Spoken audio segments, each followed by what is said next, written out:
how long did we hear? Pay people $15 an hour and they'll be more satisfied with their work. Well, ask the Wendy's manager right now if $17 an hour is giving them an overflow of workers. It's not. This is Lead with Culture. I'm Kate Bowman, and on this episode, we're digging into the reason people work for you. How do people choose to work for an organization? Spoiler alert, it's not because they like you. They might like you. I hope that your team likes you. But that is not the reason. I was joined by our senior coach, Tony Ferraro, who shared some interesting data on reasons people decide to leave their job and why they stay. Another spoiler, it's not all about the money. We share the surprising reason people come to work and become fully engaged. We hope you enjoy this episode. Tony, I'm so excited about this episode today. Thanks so much for joining me. Absolutely. Yeah, I'm excited too. I am in our offices here in Florida, getting ready for another Dream Manager certification, helping out with that, certifying more dream managers to go out into the world. So that's exciting and glad we have a chance to talk here today. Yeah, I'm very excited. It's always fun when we get to have the team together, and in the team, there's always good strategy sessions, some good laughs, some good healthy conflict, even. We love it all. It's all good. But today we're excited because we're always looking at research. We're always looking at what's happening in the workforce. Obviously, we're having lots of different conversations with leaders and the people that we coach and our dream managers and the organizations that we speak to on a regular basis.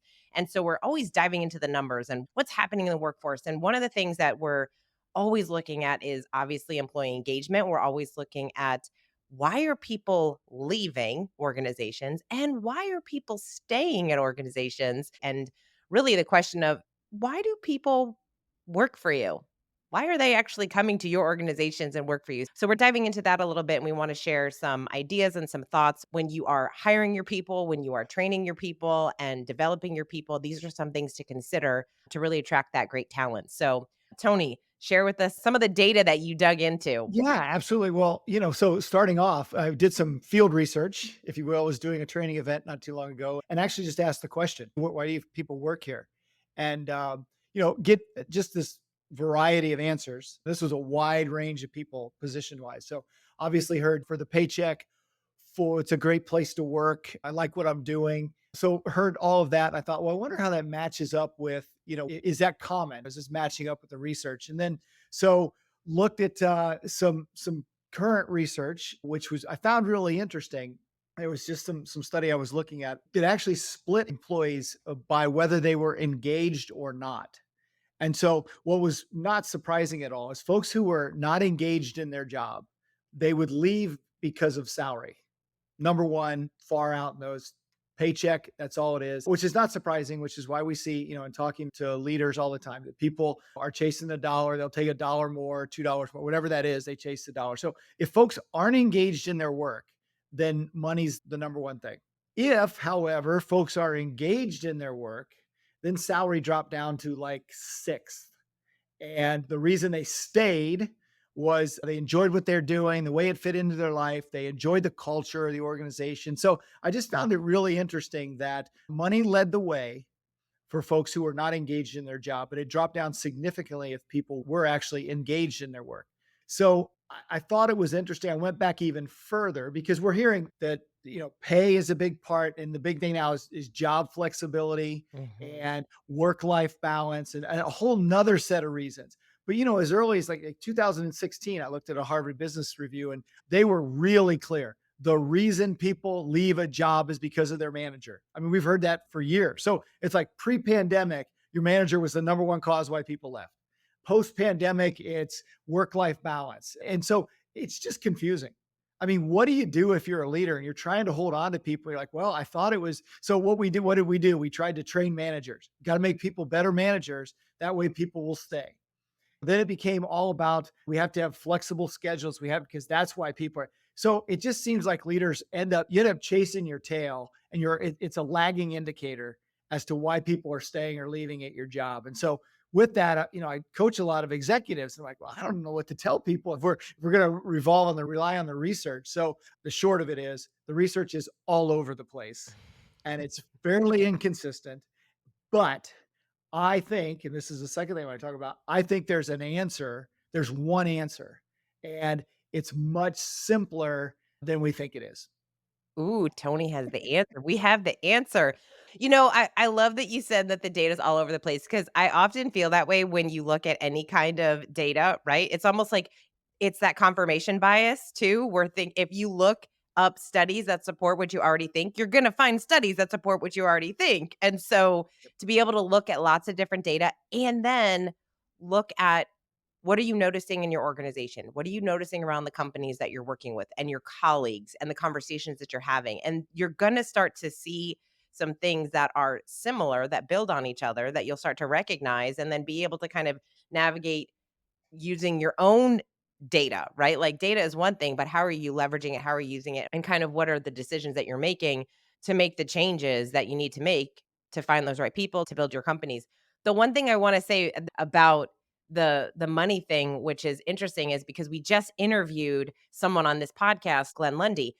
People on his team, they literally took significant pay cuts to go work for his organization. And the reason why they did that is because they are they are so committed and excited about the vision and the mission and what he's doing that they're saying, "All right, I will leave where I am today to come work with your organization because I want to build, I want to grow, I want to be part of this." And so I say that to kind of lead you into your next thing that you're going to talk Okay. about Yep. Yep. because it plays perfectly and beautifully right into kind of the solution to Yep. what we're talking about. Right. Now I'm going to challenge that just a little bit. I Right. mean, I would expect nothing less. Exactly. I would certainly people work for a place because of the mission, but there's something even more foundational and more fundamental. And we've seen this, and it's been the case doing all the certification of dream managers and working with people of dream managers. My contention is this: people work for an organization because they feel like working there will help them accomplish their dreams.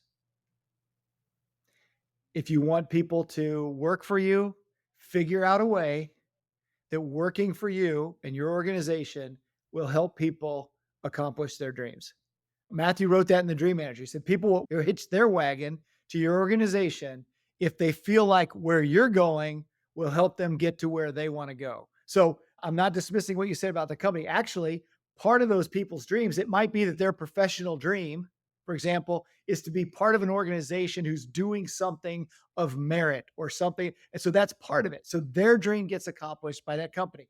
For other folks, pay could be the issue because what they make allows them to accomplish the dreams that they have in some financial area.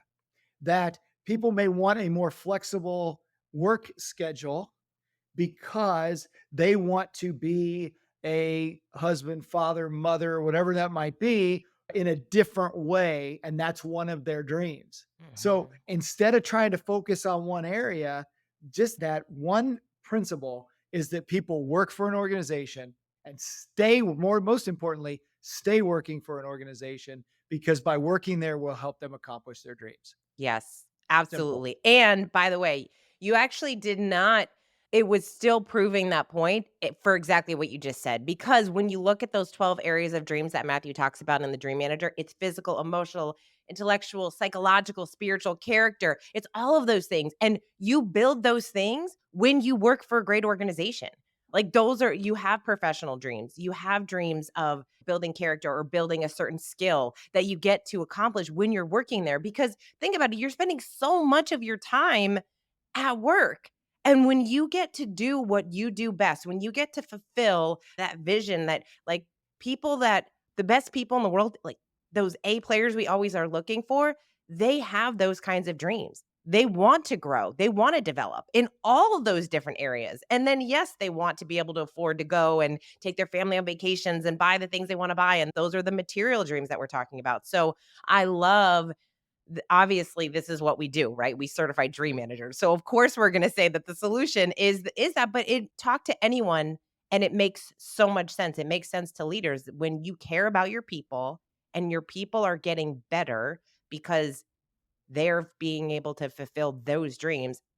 how are they going to show up at work anything less than engaged? Because they're more engaged in their own life. Your work should make your life better. Yes. We always talk about the dinner table test. When work comes up at the dinner table, does the food taste better or worse? So what do you do as a leader of an organization? You say, well, okay, it again, that's simple too. Find a way to help people accomplish their dreams through their work. The first step to that is actually to help people identify their dreams, which again sounds simple, but you and I know people stop dreaming. And when you stop dreaming, you become disengaged in your life. That's why, okay, when folks leave because of salary, look, you can't pay someone enough who doesn't have their financial house in order. If they don't know their financial dreams and they don't have a system for that, you can't pay them enough because it's just more money. They're not going to manage it. Finding a system to help people identify their dreams, whether it's financial or physical or emotional, because, yes, we spend a lot of time at work, but yes, our work life and the rest of our life is integrated. And so, what we find time and time again, folks, that when they start making the process available for people to identify their dreams, then you have a chance, and this is the second part, to show people how, if the company accomplishes its mission, then they'll be able to accomplish their mission of fulfilling their dreams. So leaders can do two things. One, they help people identify and work through their dreams and create a strategic way of accomplishing them. That's the first thing. It's what the Dream Manager program does. So you help people get more engaged in their lives by dreaming again. And secondly, then you show them that if the company accomplishes its mission, they've got a much better chance to accomplish theirs. Then people can really start getting focused on the mission of the organization. So that's the first thing. And then the second thing as a leader is you have to be really clear about what your mission is in your organization, and you need to make it the king. You need to make all of the decisions based on mission. That way there's no ambiguity. People know as a leader, why is he doing this? He's doing this so the company can accomplish its mission. Oh, and by the way, if the company accomplishes its mission, I'm going to accomplish my mission in life and I'm going to fulfill my dreams. So that's what the leader has to do. And those two things help people identify and get strategic about their dreams and make that connection between the company's mission and the people's mission. And if you can do that, then it doesn't matter if why are some companies killing it with having everybody back to work? And some of them are killing it. And some of them have remote workers. They're having great implementations and bad implementations. Why do some people pay more? Look, it's not just pay. How long did we hear? Pay people $15 an hour and they'll be more satisfied with their work. Well, ask the Wendy's manager right now if $17 an hour is giving them an overflow of workers. It's not. So I think that the Dream Manager is just based on a universal truth. And that universal truth is that people will definitely hitch their wagon to the organization and be engaged if they feel like they're going to accomplish their mission if the organization accomplishes theirs. People understand decisions are made for the best interest of the company's mission.